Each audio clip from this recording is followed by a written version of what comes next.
Assalamu alaikum, you're watching Views and News and I'm Faisal Rehman live from our Islamabad studios. Today we'll be talking about the ongoing Pak IMF talks. As we all know, this package is going to be really important for Pakistan. Today, the dollar crossed the 200 psychological level, and in the interbank it was around 200.5, whereas I've also heard that it was being sold at around 203 rupees to 204 rupees even, and in certain cases at 205 rupees. So just imagine this movement of dollar from 185 onwards to 205 took no time. I guess within a few days we're talking about an increase of around 20 rupees, and dollar in fact is not at all available in the market too. Now definitely that is going to increase the external debt as far as the rupee value is concerned. We have learned that around 1700 billion rupees in addition now has been added to our total debt. So just because of this rise in the dollar price. Secondly, what is the future of Pakistan regarding FATF? Because that is something which is of prime concern. Despite a lot of efforts made by the government of Pakistan, still we are hanging in the grey list. Now, another important, very important rather, issue is about the inflation, hovering around 13.5% at the moment. And if you talk about the interest rate, most likely that is also going to be increased, but that is going to have a very negative impact on the growth. Money is not going to be available on the right price, on the right interest rate for the private groups and the businessmen and the community basically. At the same time, we have also learned that two major tough decisions, when we talk about the tough decisions, that is going to include about the petroleum prices. How much increase? Well, let's see in the coming days, and that is going to directly create an impact on the inflation as well as on the supply price. Number two is about the adjustment regarding the electricity.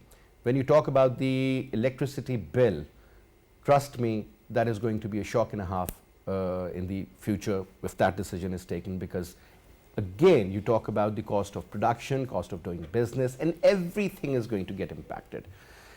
Now let's see how the government manages this, but we'll be talking about this. And before I in fact get you introduced to our panelists, our production team has prepared a report. Let's watch that first. Shehbaz Sharif-led government is consistently working to find a way to take Pakistan's fragile economy out of current challenges and make the nation tread on the pathway of economic prosperity. Prime Minister Shehbaz Sharif and his team are taking important decisions, specifically in the realm of structural reforms, in order to save Pakistan's economic health in a sustainable way. To support the fragile economic conditions of Pakistan, the government has begun the talks with the International Monetary Fund over the release of crucial funds. Finance Minister Miftah Ismail and Minister of State Dr. Aisha Ghaus Pasha are participating in the talks virtually. Recently, in the cabinet meeting, which was chaired by Prime Minister Shehbaz Sharif, directed the Commerce Division to prepare a detailed framework to decrease imports and enhance exports. According to media reports, the government has prepared a revised plan to reduce imports by nearly $1 billion a month through a combination of tariffs and non-tariff measures. In this regard, according to media reports, the government has banned the import of luxury vehicles and other non-essential items in order to control the dollar fight. Now to talk about it, we have with us in our studio on my right is Dr. Aqdas Afzal Saab, Senior Economist. Thank you very much, Dr. Saab, for your time, sir. And we have with us on Skype Senior Journalist of Financial Times, Senior Columnist, Farhan Bokhari Saab. Bokhari Saab, Assalamu alaikum, and thank you very much, sir, for your time as well. And we'll also be talking to Dr. Manzoor Ahmed. Dr. Saab is again a Senior Economist, Coordinator of CPEC Center, Government of Balochistan. Dr. Saab will be joining us on the telephone. But let me put the first question to you, Dr. Aqdas. Sir, IMF or no IMF, at the end of the day, sir, today the dollar was unbelievably hovering well over 200 rupees. And that three-digit was a shock for me and most likely for most of the people. I was listening to Malik Bostan Saab, and he said, well, a lot of people have bought the dollars, and those dollars are not in fact in the bank accounts. Perhaps the cash is lying in their houses, in their homes, number one. And secondly, sir, if IMF deal doesn't go as we expect it to, things are going to be, let me use this word, horrible for us. Let's start off from there, sir. What decisions will be required in order to fulfill the commitment with the IMF? The tough decisions I'm talking about. Thank you, Faisal. I agree with you. I think the situation is alarming on the economic front, especially with respect to the very, very steep depreciation that we are now witnessing when it comes to the exchange rate. Now, as to answer your question, what kind of steps would be required in order to grapple or take control of the situation? I think first and foremost, these negotiations with the IMF that are about to get underway, the IMF and the government of Pakistan must find a middle ground so as to have a meeting of the minds, so that we can move forward with this this package that we were going to get from the IMF, and that is also going to signal the markets and various investors that the IMF is giving Pakistan not a clean bill of health, but at least it's expressing some confidence in Pakistan's economy, and that is going to open up a lot of other avenues when it comes to US dollar for Pakistan. Now, what do we need to do in order to make sure that there is a meeting of the minds? I think the IMF is inevitably going to push for the fact that we are going to have to pass on the price when it comes to petrol, diesel, fuel, etc. To the final consumer. To the final consumer. And I think this is going to be a very, very touchy and a complex problem, a wicked problem when it comes to the government and the IMF, because there are we understand that this is a democratic government and that they have democratic considerations, but there are also considerations when it comes to inflation, because if you pass on this price, which in some cases could be as high as 50, 60 or 70 rupees, I mean, this is going to unleash a tsunami of inflation in Pakistan, more inflation in Pakistan. Is it true? Because I read somewhere the inflation could go up to 20%. Absolutely, yes. Oh my God. Yes. So I think you can have an idea that, given the very tense political situation and having an inflation of around 20%, I mean, that is going to create a lot of potential social unrest in Pakistan. Definitely. And that is going to lead towards more political instability, which is then going to feed back into very, very tough economic conditions. I'm not saying that we are on the path to what happened in Sri Lanka, but I think our policymakers need to be very, very careful. Need to be very, very vigilant. Yes. And they need to bring all their skill on to that negotiating table with the IMF, so that they make sure that these negotiations with the IMF are a success. A success should be a success. And when you talk about the terms and conditions, Dr. Saab, I think it's very vital to understand that IMF should not dictate terms now, because obviously they're more concerned about the reforms and so much more about tax collection and taxing the agriculture, and maybe even just imagine when we talk about the retail or wholesale, so they hardly pay 1% tax, and look at the potential from where we can actually get a lot of tax. So the cases with agriculture, non-documented economy, I think when the IMF really pushes you for that, whether it's good, bad or ugly, at the end of the day, I think it's a very wise decision, because you need to document. At least it is believed that almost the kind of size which we see regarding our economy, so let's suppose if it is around 300 billion, it is believed that more than that is in the grey area. So there's just one thing that I would like to add, with your permission. I think where we have talked about the fact that the IMF is going to push Pakistan or this government to end subsidies for everybody, I think there are two things that follow from here. The first thing is, even if the government is thinking about ending subsidies, targeted subsidies must continue. So when I say targeted subsidies, we are talking about subsidies for people who are in need of those subsidies. Less fortunate, or people who are poor, for the lack of a better word. We are talking about BISP clients, Benazir Income Support Program clients. We are talking about such clients. Now, in Pakistan, we have a new database that is called National Socioeconomic Registry. So we have very sophisticated data, and by triangulating these different databases, BISP database and NSER, we can have a very good understanding of who is deserving of these targeted subsidies. So that's the first point I wanted to make. But the second point, I think, is somewhat more subtle and perhaps more important. And I think that has to do with the difference between fiscal deficit and current account deficit.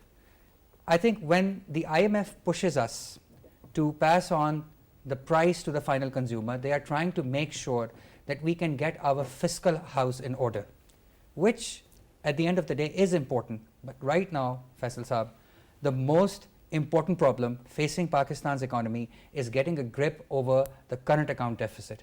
And I think the government has made the right noises about controlling the import bill, but the import bill has to be controlled no matter what, because you can pass on the prices to the final consumer, and if people are still importing a lot of fuel at the end of the day, it is not going to help Pakistan.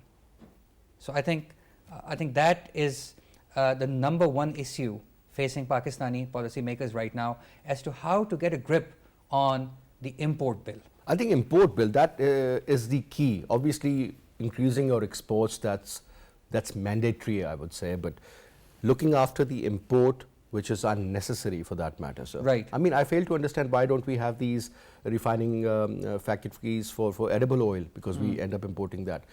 Pakistan is an agro-based country, then why should we import 80% of our pulses, or for that matter, again, there is a deal of 3 million tons of wheat to be imported. I mean, these are little things where we can actually put a check. There was a time when we were an exporting country, but unfortunately things have gone wrong. But now let me also bring in a very dear friend, Farhan Bokhari Saab. Bokhari Saab, if I may ask you the same question, sir. Obviously, Dr. Saab has given a very detailed answer, but I want your take also, sir, since you've been somebody who's been writing about it for such a long time and you understand the pulse of our economy. Thank you, Faisal Saab. Good to be here as always. I think right now there's a challenge of economic policy, and as we heard earlier on, Prime Minister Shehbaz Sharif earlier on Wednesday, decided to restrict quote-unquote luxury imports. But this is not going to be enough to solve the problem at hand, because part of the problem is very intensely political, more so than what we've seen in recent memory. The problem has to also do with former Prime Minister Imran Khan out on his trail, which he hopes to turn into a political trail as soon as possible. He's demanding fresh elections, and I think increasingly the view from many people, and this is not a political statement on my part, it's the emerging kind of reality. The view across the country increasingly is that we need a fresh political mandate. So that is one part of the story which is important to kind of revive, if possible, confidence in the government. I mean, after the Supreme Court's view on what happened in Punjab politically, the uncertainty across Pakistan has grown and may have contributed to Wednesday's further fall of the rupee against foreign currencies, notably US dollars. So that's part of the story. The other part of the story is that, look, no matter how much this government tries, the end of their tenure is not very far away. I mean, just over a year from now. This is typically a time when elected governments try to create, quote unquote, a feel-good factor if possible. So the story there also becomes somewhat political, but instead of a feel-good factor, what is necessary now is to force Pakistanis to tighten their belts in quite an unprecedented manner, because if we don't do that, it's going to be very hard for us, increasingly hard for us to as a nation, to avoid what could be a terrible outcome. People keep on referring to Sri Lanka. On Wednesday, news reports just now spoke of how Sri Lanka has finally uh, put a cap, or is likely to put a cap on its foreign debt payments. We don't want to be anywhere near that scenario, because if we do, heaven forbid, then our settlements globally are going to be on cash basis, no more credit to Pakistan, and therefore that would mean we just would not be able to finance our trade bill. And that's going to be a very, very major blow to Pakistan's not just economy, but the future of our country.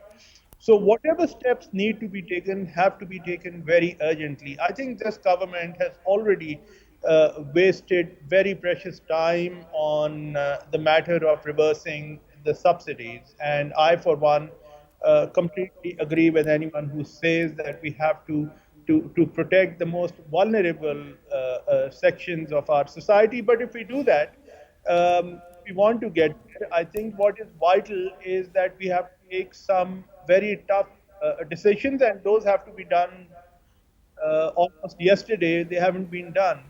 Ultimately, as far as the IMF is concerned, look, we should get ourselves into a very vital, important reality check. If we don't comply, let's not ignore the danger of the IMF walking away from Pakistan. There was a time that Pakistan could rely on its foreign policy status, especially support from the US, but that era is gone now.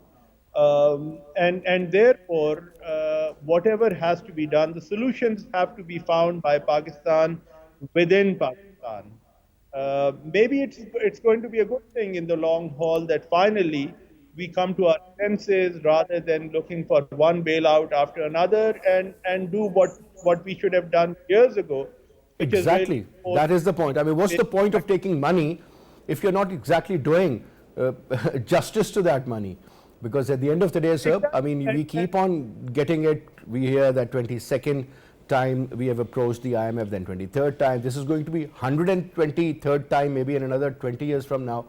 But what I'm saying is, sir, I think this is the time that the decision makers, they should sit, do some brainstorming and come up with some sort of a viable solution. Because at the end of the day, sir, I'm not going to say that Pakistan should be compared with Sri Lanka, but what I'm saying is that a few years ago I went to Sri Lanka and I was shocked and surprised to see how beautiful the country was and the way they were running their business, and everybody was educated. You talk to a taxi driver or a guard or anybody, he's going to reply in a proper grammatically correct English. So that was something of of a very deep concern for me. But when you compare Pakistan with that, but let's see where we move. Ji Farhan bhai? Let me add one line, which is that the pioneer of cataract surgeries in Pakistan was none other than Dr. Mervyn De Silva, the late Sri Lankan doctor who set up the Mervyn De Silva Eye Bank. And that's how we began importing eye lenses from Sri Lanka, given by donors, which were subsequently implanted on so many people in Pakistan, and hence began the widening of the tradition of cataract surgeries in Pakistan. Sri Lanka is a very enlightened country. At one time, I think, sir, they have one of the best medical setups in Sri Lanka, and in every other third street you will see a nice, decent clinic. But let me engage now Dr. Manzoor Ahmed Saab. He's an economist, coordinator of CPEC Center, Government of Balochistan. Dr. Saab, Assalamu alaikum and welcome to the show. Assalamu alaikum. Thank you so very much for having me. It's a pleasure to have you, sir. Dr. Saab, tell us about a few things. Obviously, we're talking about the economy of Pakistan. Now, sir, United States of America has also vowed that they will help rebuild Pakistan's economy by enhancing investment and trade opportunities. So United States of America coming up with this kind of a statement, what exactly is that supposed to mean? And if they really want to help Pakistan rebuild the economy, what sort of areas do you think, sir, the Americans can really sort of give us a push start? Faisal, thank you so very much.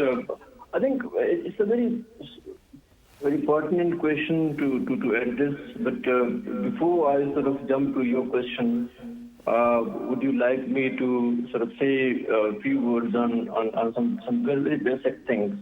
Please go ahead. The first and foremost sort of thing is that at this point of time, Pakistan has no any option but to sort of negotiate terms with the International Monetary Fund.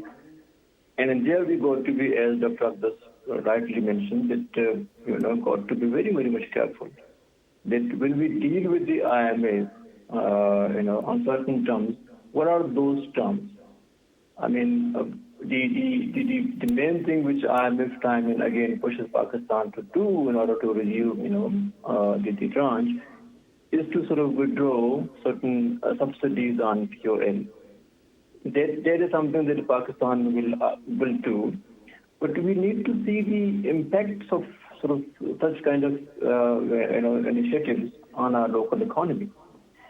This will definitely hurt the people the most, and that will usher in a kind of a process which would be really very much contractionary. So, can we afford sort of a contraction at this point of time? Well, Pakistan's economic growth is projected to be not more than 4%. That is question number one. And number two, what will be the impact of such kind of policies like withdrawing the subsidies on POL on poor segment of society? Inflation will rise, and that will really affect the very poor segment, for which we've got to have another kind of a policy to provide them targeted subsidy, as rightly mentioned earlier. So, does Pakistan have that policy of targeted subsidies for very people who are at the margin? At this point of time, we don't see any such thing. So, negotiation with IMF, no any other way. We've got to do for that, and we are going there. But what are the terms and conditions on which we sort of come in? I think that needs to be properly sort of negotiated. I mean, one thing that I sort of emphasize upon before coming to your question is the proper design of revenue and tax policy. So our taxation policy is, all of us know that, very much regressive.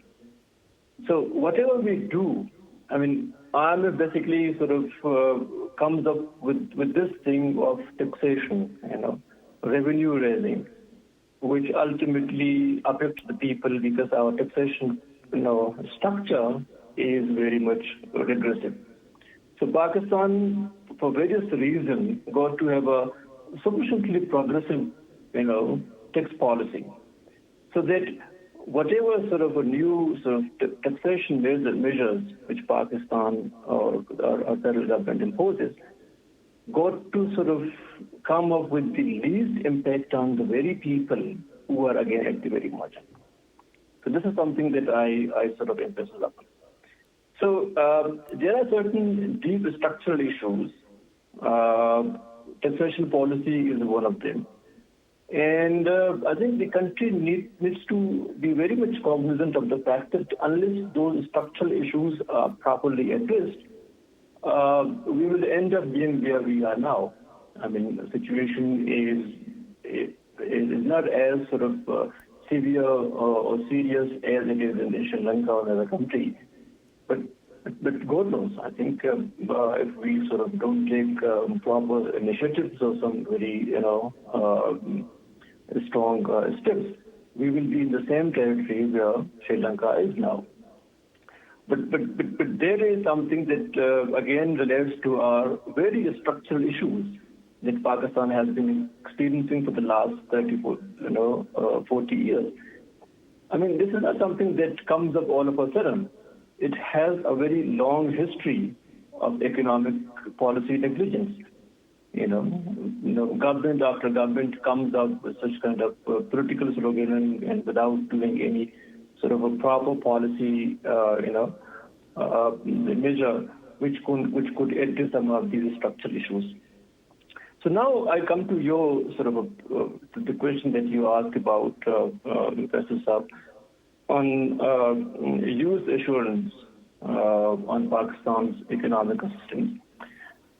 I think use at this point of time immediately cannot do anything which could, provide certain assistance to Pakistan's economy.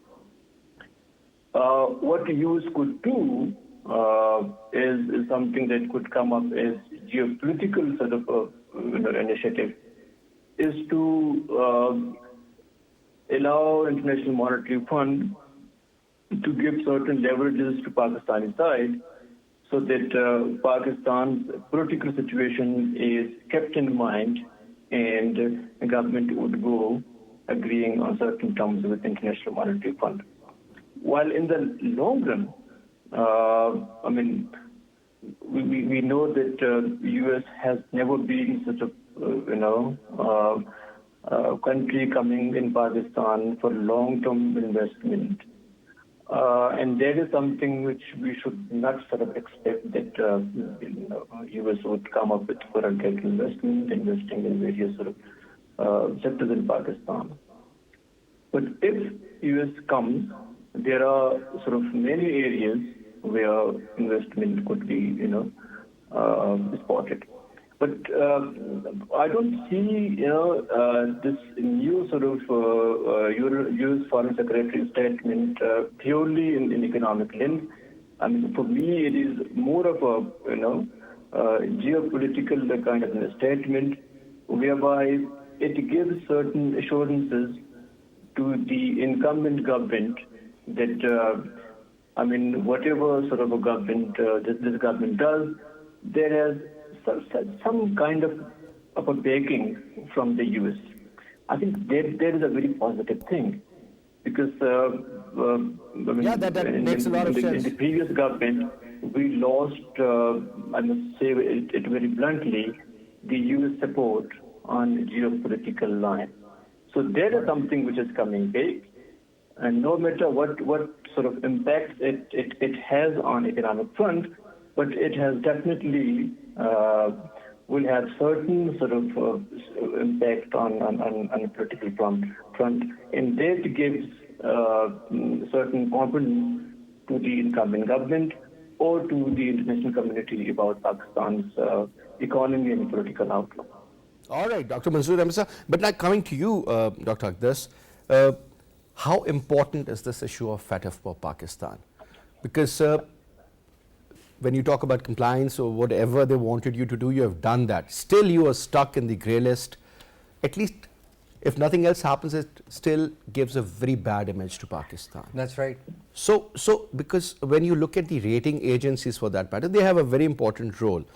But still, obviously, a country like United States of America can always support Pakistan in getting out of FATF. That's right. Or perhaps in increasing our credit rating for that matter. So much could be done, right, sir? Right. So I think this matter of FATF is very important. I think given the kind of pressures the Pakistani economy is facing right now, especially on the external front, with a collapse, not collapsing, but fast depreciating exchange rate, a lot of inflation, as well as a potential slowdown as far as the economic growth is concerned. I think one thing that could really brighten things up a bit is if we could get some assistance and support from certain friendly countries as far as being removed from the quote-unquote grey list is concerned. So I think we have recently heard the United States, which has said that they are going to assist Pakistan on the economic front. I think one of the things that they could do, which would have some very far-reaching positive impacts as far as Pakistani society and economy is concerned, is to assist Pakistan in,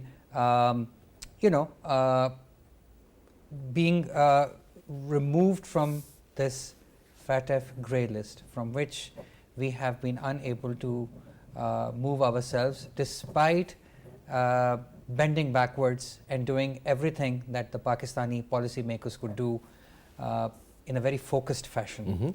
There's just one thing that I wanted to add about the discussion that we've been having. Okay, so I listened with a lot of interest to what the fellow panelists had to add.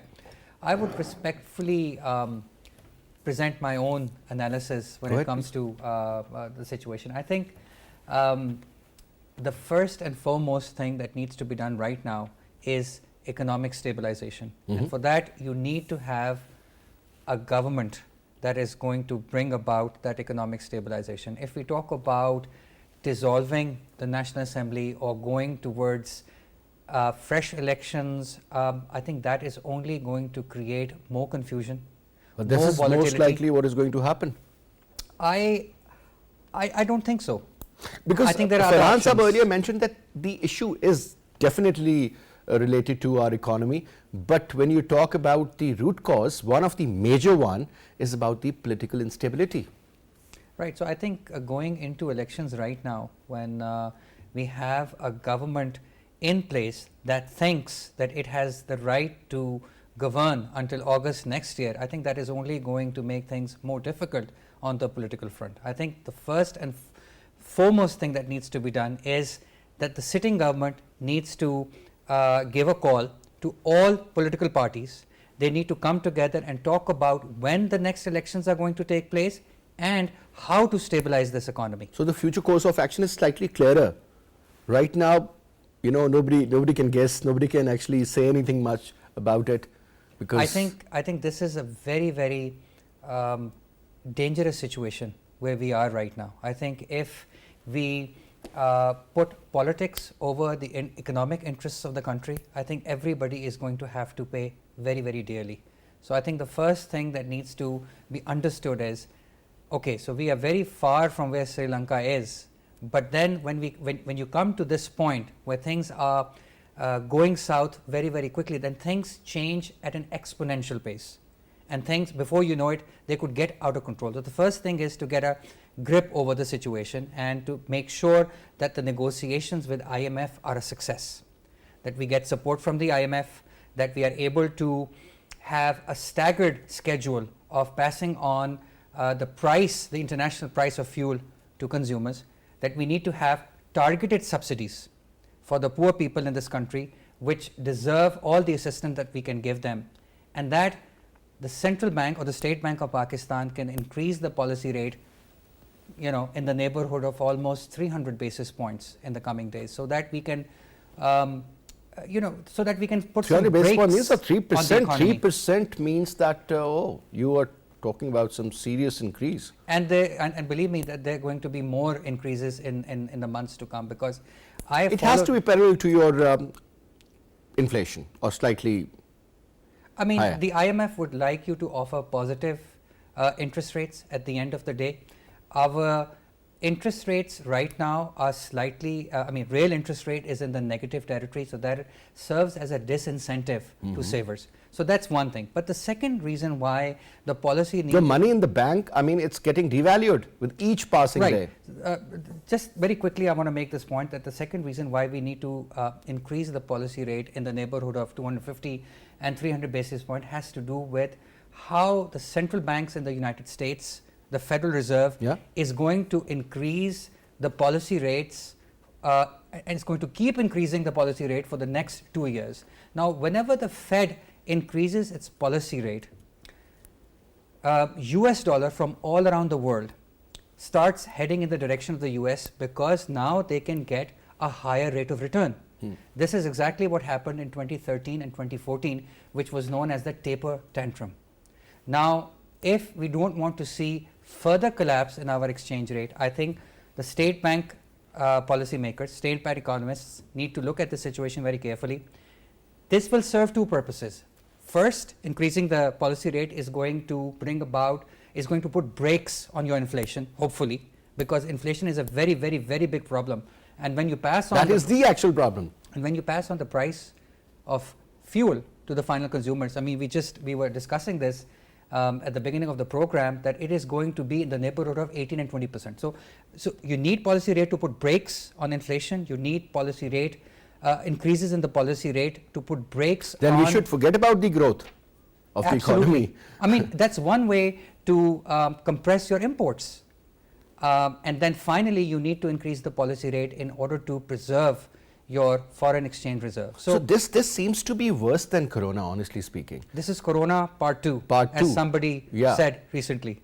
But I was surprised and shocked again to know that there is a new wave in North Korea and elsewhere in China. And what if this coronavirus comes to Pakistan and Again, God forbid it, and there is a probability, sir. there is always a probability. So I do not know what is going to happen then. So this is turning into This particular condition from which we are just passing, and on top this virus issue comes in, economy is back to square one. That is going to be a challenge and a half for sure, sir. I mean, this is Not a good picture. This is turning into, and I hope it doesn't, but this definitely has the trappings of turning into a perfect storm that is going to become Really hit hard, sir. really hit hard. But I think our policymakers have the skill, the acumen and the intelligence to tackle such problems. We have tackled such problems in the past, and I personally think that we have a good team which can deal with this crisis to the best of their ability. Let's see, sir, and hope and pray they do. Farhan bhai, your take on this point, which was just raised by Dr. Aqdas in the studio, and I mean, obviously, sir, coronavirus isn't over yet, but the impact that it had on so many countries, especially countries which were based, I mean, where the economy was primarily based on the tourism. Look at what happened in Greece, or perhaps Sri Lanka is another example for that matter. But sir, are we well aware of the challenges that are approaching and approaching very fast, Farhan Sahab? Before I respond to your question, let me say that the market expects Pakistan's interest rates to increase significantly, is how a bank president told me earlier today. On Monday, when the next Monetary Policy Committee meets in Karachi. This is the central bank. I don't want to repeat the speculation around the market, but the expectation is that it's going to be quite a big jump. We have to wait and see. Let me also disagree with the politics of the situation respectfully, because in a studio discussion of the kind that we're having, it's fine to argue that everyone should collectively sit around the table and agree on a way forward, and that's really the ideal scenario. And yet, right now, there are only two political players in Pakistan. There's the Imran Khan, and there are his opponents. And the environment is so polarized, of the kind that at least I do not recall seeing in a very, very long time. It's such a polarized environment that to expect these people to agree even if the economy is at a verge of a collapse. Well, even then, what you're hearing, at least what I'm seeing unfolding, it's sad, it's unfortunate, but it's reality that these people are not really ready to bell the cat. And so that takes me back to the question of, let's not forget, if we go into elections in the not too distant future, but set the course for that outcome. Maybe there's a case to be made for an interim prime minister to be put in place, who then takes some tough decisions, lives with the fallout. Let's not forget the well-respected Mr. Moin Qureshi in the early 90s. I remember, Yes. In fact, he was the one who authorized Pakistan's first tax directory in recent memory, and I don't think there was one, at least not in so much detail before that.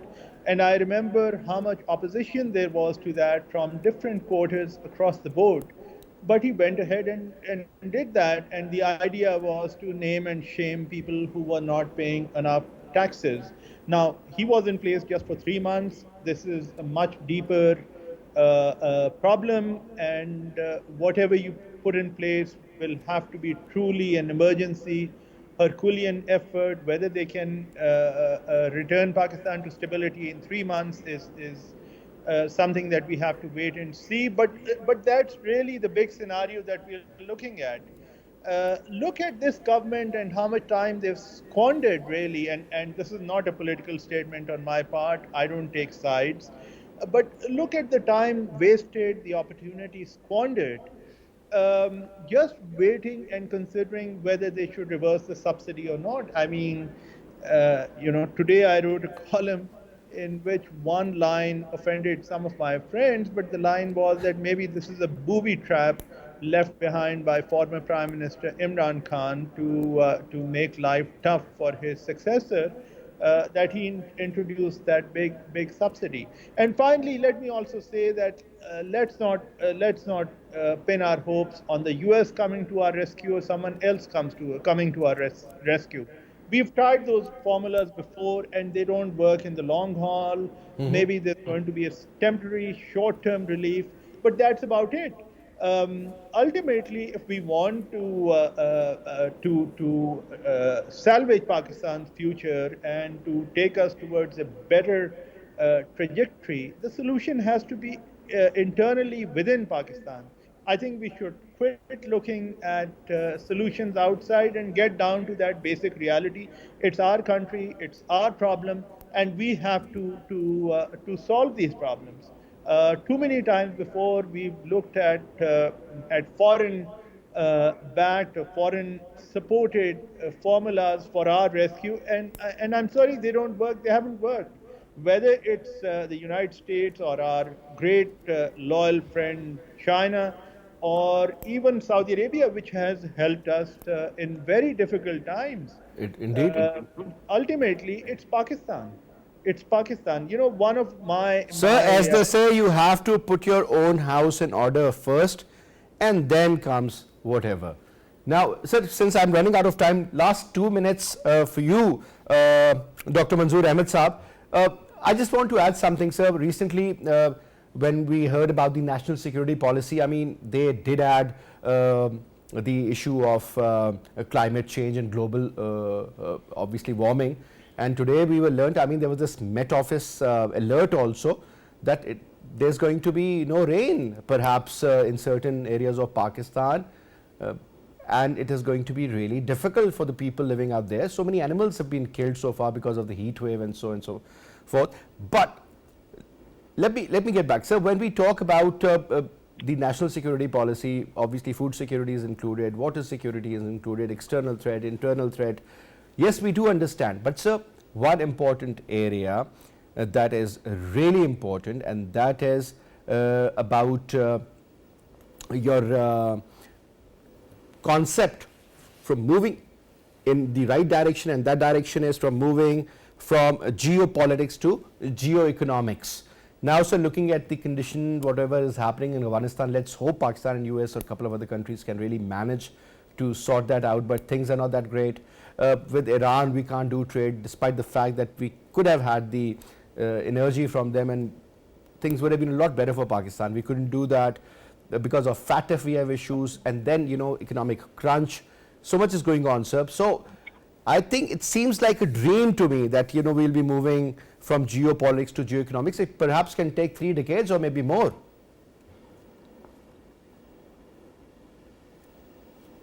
Dr. Manzoor Ahmed. Thank you once again. I think before I come to that very specific question that you asked, let me sort of for just a 30-second comment on two things, which are first alluded by Dr. Sir, we have 2 minutes because I have to wrap up the show, sir. Please, yeah. On that policy-led issue, I think, Pakistan's inflation is a kind of a supply phenomenon, so therefore increasing the policy rate will not sort of deal with the inflation issue. So therefore, increasing the sort of interest rate, which again coupled with the currency depreciation, will add to the cost of debt servicing, including other things, and that is the largest public spending. So therefore, I do understand that the fiscal deficit will go up further. So that may not be a sort of increasing the policy rate in my understanding, may not be a wise sort of a decision at this point of time. On the political kind of a question, I tend to sort of very respectfully disagree with Farhan Saab that, Pakistan's issue is very much political. We cannot disentangle, economics from politics. So therefore, the political mandate is something that is imperative. And every tough decision has to be taken by political sort of leadership, and that political leadership got to be representative. And going on elections right now, I think may not be a plausible again decision, because this government, to a large extent, enjoys a certain mandate from all federating units. This is not sort of a fight, between Imran Khan and Uli. This dispensation is a kind of a dispensation which gives a modicum of representation from all federating units, and that I think must be respected. And this government has the mandate as well as, the guts to go forward navigating all the economic problems. So the problem is political, and political mandate is something. All right, sir. I'm so sorry to cut you here, sir, since I'm totally running out of time, boss. But unfortunately, sir, time is really important, but we hardly have any minute left now. But I would like to say thank you very much, sir, for your presence. Thank you very much for having me on the show. No, sir, thank you very much. Pleasure. And Thank you. Farhan Bokhari Saab, thank you very much, sir, for your presence as well. And I would like to thank Dr. Manzoor Ahmed Saab as well. And that's all we have for this hour. I'll see you tomorrow at 8 or 5 p.m. Till then, you take good care. Khuda Hafiz.